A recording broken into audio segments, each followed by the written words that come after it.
ओम गणेशाय नमः। ओम नमः शिवाय। मैं निखिल ज्योतिषाचार्य आप सभी का मेरे चैनल पे पुनः स्वागत करता हूं। आशा करता हूं आप सभी स्वस्थ होंगे। महादेव की कृपा आप सभी पर सदैव बनी रहे। ये वीडियो मिथुन यानी कि जेमिनाई के लिए बहुत महत्वपूर्ण है, क्योंकि ये वीडियो है शुक्र महाराज के राशि परिवर्तन के बारे में। 7 जुलाई 2023 को शुक्र महाराज राशि परिवर्तन कर लेंगे और सिंह यानी कि लियो में प्रवेश कर जाएंगे, जो कि आपके लग्न से तीसरा भाव होगा।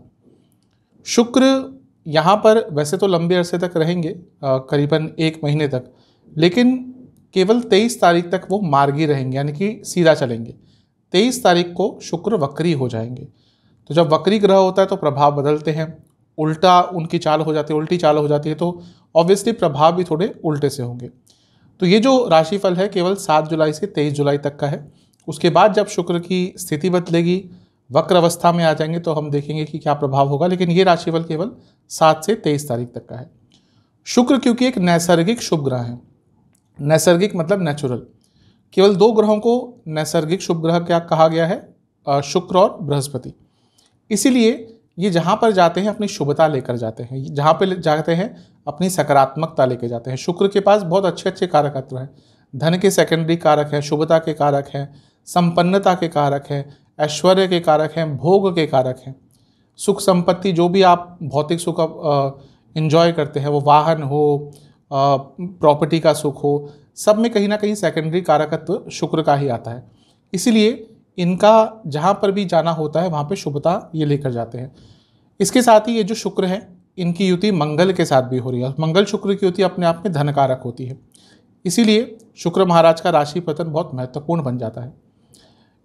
इस वीडियो में हम इन्हीं सब चीज़ों पर चर्चा करेंगे। लग्न राशि और चंद्र राशि से टेक्निकली अलग अलग राशि लेवल नहीं बन सकते। जिनको अपनी लग्न राशि कंफर्म है, लग्न से देखें।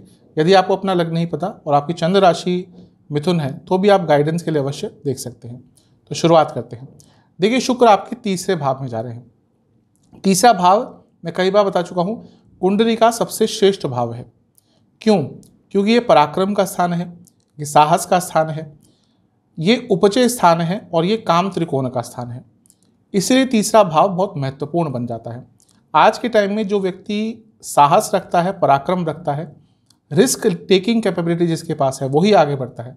आप देखेंगे अपने जीवन में अधिकतम लोग केवल सोचते रह जाते हैं, काश मैं तब वो कर लेता, ये मैंने कर लिया होता, मुझे आता तो था लेकिन मैं कर नहीं पाया क्योंकि हिम्मत नहीं हुई, क्या मैं सोचता ही रह गया।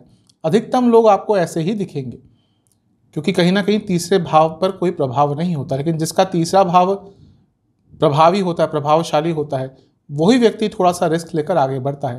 तो अभी तीसरे भाव में आपके शुक्र आ रहे हैं, जो आपके लग्न के स्वामी के साथ अच्छे संबंध रखते हैं, यानी कि बुध के साथ। इसलिए आपके लिए अधिकतम अच्छे ही रिजल्ट देंगे।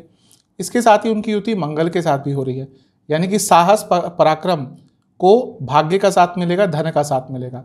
तो ये वो समय है कि यदि आप थोड़ा सा अपने जीवन में रिस्क लेना चाहते थे, आगे बढ़ने के लिए, देखिए आज के टाइम में थोड़ा सा रिस्क लेना ही पड़ता है। तो ये वो समय है जब यदि आप रिस्क लेना चाहते थे तो भाग्य आपका साथ देगा। तो जीवन की गति को आगे बढ़ाने के लिए अच्छा समय है। ये उपचय स्थान है, वैसे भी मैं बता चुका हूँ, उपचय स्थान व्यक्ति को आगे लेके जाता है, उसकी रुकी रुकी सी जिंदगी को प्रगति देता है, गति देता है। तो ये भी एक अच्छी चीज़ है। इसके साथ ही शुक्र आपके लिए 12वें घर के स्वामी हैं, यानी कि आपकी यात्राएं बढ़ेंगी। विदेश यात्रा करना चाहते थे उसके लिए अच्छा समय है। और शुक्र आपके पंचम भाव के स्वामी हैं। पंचम भाव क्या हुआ? लक्ष्मी स्थान हुआ, त्रिकोण स्थान हुआ। तीसरा भाव क्या हुआ? एफर्ट्स का स्थान हुआ। जो एफर्ट्स करेंगे उसमें आपको लक्ष्मी मिलेगी, उससे आपको लक्ष्मी मिलेगी, यानी कि धन की प्राप्ति होगी। तो ये भी एक अच्छी चीज़ है। मंगल शुक्र की युति तीसरे भाव में, आप इस समय में अधिकतम जो एफर्ट्स करेंगे, अधिकतम जो काम करेंगे, उसमें आपको सफलता मिलेगी।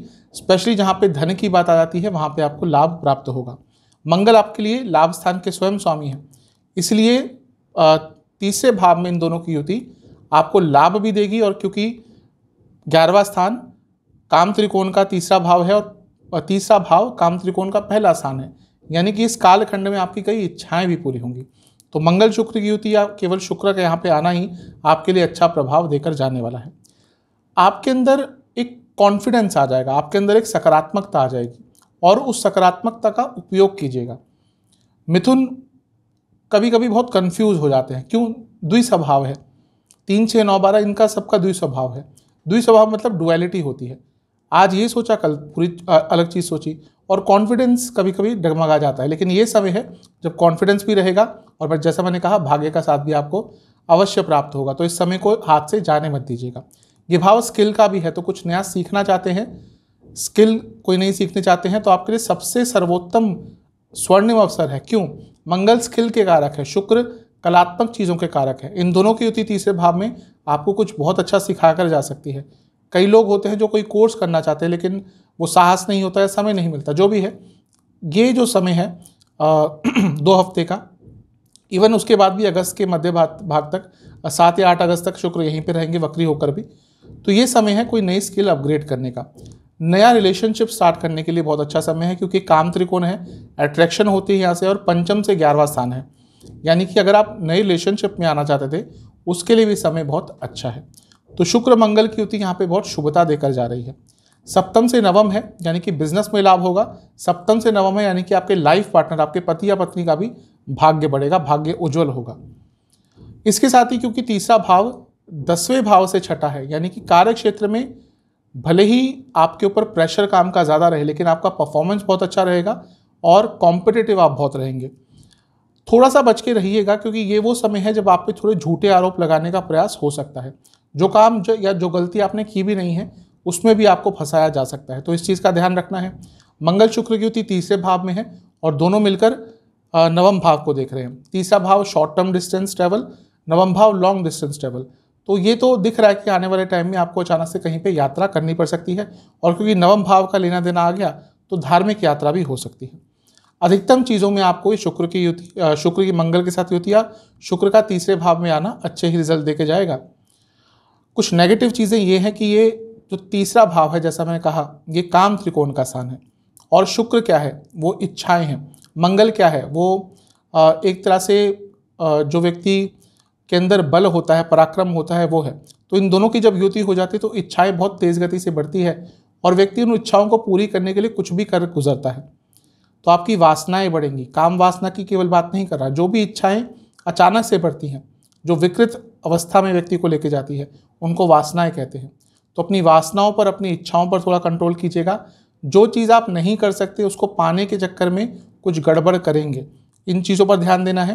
कम्युनिकेशन पर बहुत ध्यान देना है, और अपने भाई बहन से वाद विवाद अवॉइड कीजिएगा इस टाइम में, क्योंकि ये वो समय है आपका अपने भाई बहन से बहुत बड़े स्तर पर वाद विवाद हो सकता है। इवन दोस्तों से भी वाद विवाद हो सकता है। इन सब चीज़ों को आपने कंट्रोल कर लिया तो अधिकतम चीज़ें आपके फेवर में ही जाएंगी। जहाँ तक सेहत की बात है, थायराइड की प्रॉब्लम यदि है तो दिक्कत बढ़ेगी, गले की प्रॉब्लम बहुत तंग करेगी, और इसके साथ ही आँखों की प्रॉब्लम भी आपको तंग कर सकती है।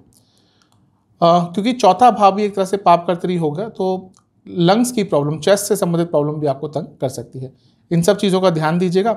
उपाय के स्वरूप में किसी भी देवी मंदिर में जाकर किसी भी मिष्ठान का भोग लगाइएगा, फल का भोग लगाइएगा, और या तो लक्ष्मी जी की या दुर्गा माता की एक बार आरती करके दक्षिणा दे के आइएगा। आशा करता हूँ कि वीडियो आपके काम आएगी। चैनल पर नए हैं सब्सक्राइब कर लीजिए, वीडियो को लाइक कर लीजिए। मिलता हूँ अगले वीडियो में, तब तक के लिए ओम नमः।